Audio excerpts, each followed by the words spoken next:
आज के इस वीडियो में हम सबसे पहले जानेंगे कि आगे किसी भी प्रॉपर्टी को बाई करने का एग्जैक्ट प्रोसेस क्या होता है। आप हमारा शॉर्ट वीडियो भी देख सकते हैं जो इस टॉपिक पर है। डिस्क्रिप्शन में उसका लिंक अटैच्ड है। ब्रीफली जानते हैं वो स्टेप्स। सबसे पहला स्टेप होता है select the property and negotiate the price with the seller.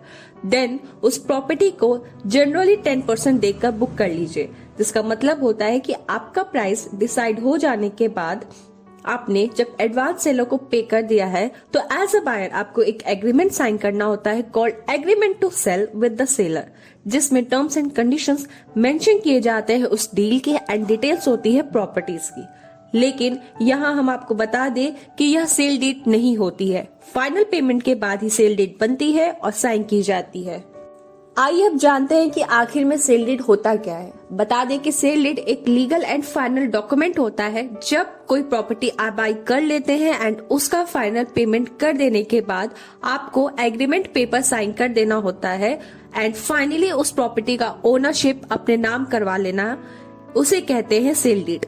आगे बताते चले कि सेल डीड एक ऐसा डॉक्यूमेंट होता है जो आपके प्रॉपर्टी के टर्म्स एंड कंडीशंस को भी बताता है एंड ये डॉक्यूमेंट दोनों बायर एंड सेलर द्वारा साइन किया जाता है। सेल डीड को अक्सर हम परचेज डीड के नाम से भी जानते हैं या सेल मॉर्गेज डीड, लेकिन यह सिर्फ डिपेंड उस बात पे करती है कि उन डीड्स का क्या पर्पस है। इन शॉर्ट, सेल डीड इसलिए इम्पोर्टेंट है क्योंकि यह एक एविडेंस बन जाती है आपकी प्रॉपर्टी ओनरशिप पर। साथ ही सेल डीड को common law, contract act, transfer of property act के तहत गवर्न किया जाता है। आगे इस वीडियो में हम बात करते हैं कि आखिर सेल डीड के क्या फायदे होते हैं। अगर आप सेल डीड डॉक्यूमेंट साइन करते हैं तो उसके क्या बेनिफिट्स हैं, ये जानना आपके लिए बहुत जरूरी है। First, it protects parties. Sale deed एक ऐसा डॉक्यूमेंट है जो दोनों बायर एंड सेलर को किसी भी फ्रॉड, डाउट या लीगल रिस्क से बचाने में हेल्प करता है। The second one is defines the area, जो एक बहुत ही हेल्पफुल पेपर है किसी भी बायर को उसके द्वारा ली गई प्रॉपर्टी के डिस्क्रिप्शन के बारे में बताने के लिए, इंक्लूडिंग द स्क्वायर फीट यानी the total area of the property, location and other details. The last and third one is कि यह एक ऐसा लीगल डॉक्यूमेंट है जो सेल को कंक्लूड करता है और साथ ही लॉ द्वारा एनफोर्सेबल है, यानी इस डॉक्यूमेंट की लॉ में बहुत मान्यता है। आगे अब हम बात करेंगे एलिमेंट्स या हम क्लॉज भी कह सकते हैं सेल डीड का। तो आइए जानते हैं बाकी के details. First, sale deed includes details of the party, जिसमें ये सारी इन्फॉर्मेशन आती है जो कि बायर्स एंड सेलर्स दोनों के लिए जानना बहुत इंपॉर्टेंट है, लाइक बायर एंड सेलर के नाम, age, address etcetera. The next element is details of the property, जिसमें वो सारी इंफॉर्मेशन इंक्लूड होती हैं जो एक बायर को पता होना बहुत अनिवार्य है, जैसे कि वो प्रॉपर्टी जो बाई कर रहा है वो कहाँ पर लोकेटेड है, means the location of the property, उस प्रॉपर्टी का फ्यूचर डेवलपमेंट क्या है, उस प्रॉपर्टी के आसपास के एमिनिटीज क्या है and every related description of that particular property.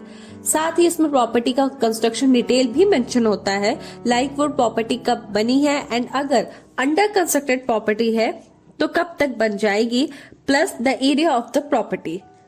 The next one is payment details. The sale deed includes the price of the property, the advance payment which has been paid till now, और साथ ही payment की date. इतना ही नहीं, आपको बता दें कि इस पेमेंट डिटेल्स के साथ साथ मोड ऑफ द पेमेंट भी इंक्लूडेड रहता है, लाइक वीजा के थ्रू या क्रेडिट कार्ड के थ्रू की गई है। साथ ही साथ the account details of the specified account number.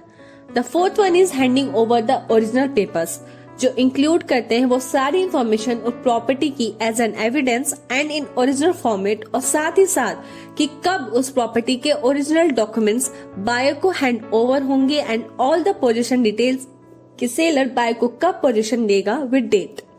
The next point जो सबसे इम्पोर्टेंट पॉइंट है किसी भी सेल डीड के लिए, वो है कि कहीं कुछ उस प्रॉपर्टी पर किसी भी तरीके का ड्यू टू तो नहीं, लाइक किसी तरीके का लोन, टैक्स, लायबिलिटीज या ड्यूज जो नेक्स्ट बायर को पे करने पड़ सकते हैं एक बहुत ही भारी नुकसान के साथ। The last one is indemnity clause. यह एक ऐसा क्लॉज है सेल डीड में जो बायर्स के इंटरेस्ट को ध्यान में रखते हुए उनको प्रोटेक्ट करता है। ये क्लॉज फ्यूचर में आने वाले अनवांटेड डिस्प्यूट्स को बचाने के लिए बनाया गया है, जो एक बायर के लिए बहुत ही हेल्पफुल एंड यूजफुल साबित होता है। इसमें सेलर यह साइन करता है कि अगर उसके वजह से कोई नुकसान होता है तो उसकी भरपाई सेलर द्वारा की जाएगी। द नेक्स्ट पॉइंट जो सबसे इम्पोर्टेंट पॉइंट है किसी भी सेल डीड के लिए, वो है कहीं कुछ उस प्रॉपर्टी पर किसी भी तरीके का ड्यू ना बाकी हो, लाइक किसी तरीके का लोन, टैक्स, लायबिलिटीज या ड्यूज जो नेक्स्ट बायर को पे करने पड़ सकते हैं एक बहुत ही भारी नुकसान के साथ। एट लास्ट हम बात करेंगे किसी भी सेल डीड को एग्जीक्यूट करने के क्या प्रोसेस है। तो आइए जानते हैं the process for executing a sale deed. एक सेल डीड को एग्जीक्यूट करने के लिए सबसे पहले draft a sale deed. It records property के ओनर यानी बायर के सभी डिटेल्स एंड उसके राइट्स, बायर की ड्यूटीज एंड रिस्पॉन्सिबिलिटीज एंड साथ ही साथ the interest of the property. It also includes details like encumbrances, liens, taxes and mortgage etcetera. The next execution step is pay stamp duty, which is a tax paid to the Indian government at the time of selling the property. लेकिन आपको बता दें कि यह stamp duty general buyer को ही पे करना होता है जब भी वो कोई प्रॉपर्टी अपने नाम रजिस्टर कराता है, और यह stamp duty state to state vary करता है। इसलिए इस पर अधिक जानकारी के लिए आप हमारी स्टैम्प ड्यूटी की वीडियो जो कि नीचे दिए गए डिस्क्रिप्शन में है और इसको देखें। The third one is signed. इसका मतलब है कि सेल डीड पर दोनों बायर एंड सेलर को साइन करना होता है, जिसका मतलब है कि यह डॉक्यूमेंट वो सारी चीजें इंश्योर करती है कि दोनों ने यानी बायर एंड सेलर ने टर्म्स एंड कंडीशंस को एग्री किया है at the time of the deal.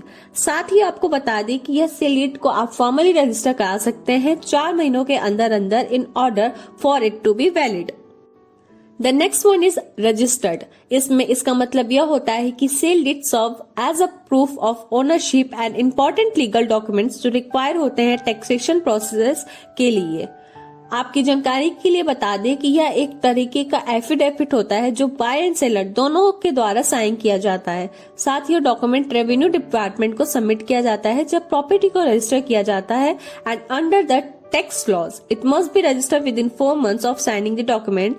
नहीं तो अगर एक बार आपकी डेडलाइन निकल जाएगी तो प्रॉपर्टी बाय करने या प्रॉपर्टी को अपने नाम कराने का रिस्क और बढ़ जाता है। The last one is sale deed को एग्जीक्यूट करने में जो सबसे लास्ट प्रोसेस है उसमें सेलर को आपको आपके प्रॉपर्टीज के ओरिजिनल डॉक्यूमेंट्स डिलीवर करते हैं। सेल डीड को एग्जीक्यूट करने में जो सबसे लास्ट प्रोसेस है उसमें सेलर आपको आपकी प्रॉपर्टीज के ओरिजिनल डॉक्यूमेंट्स को डिलीवर करता है और साथ ही बायर भी बाकी के अमाउंट्स जो पे करने के लिए पेंडिंग रहते हैं वो पे कर देता है to execute the sale deed.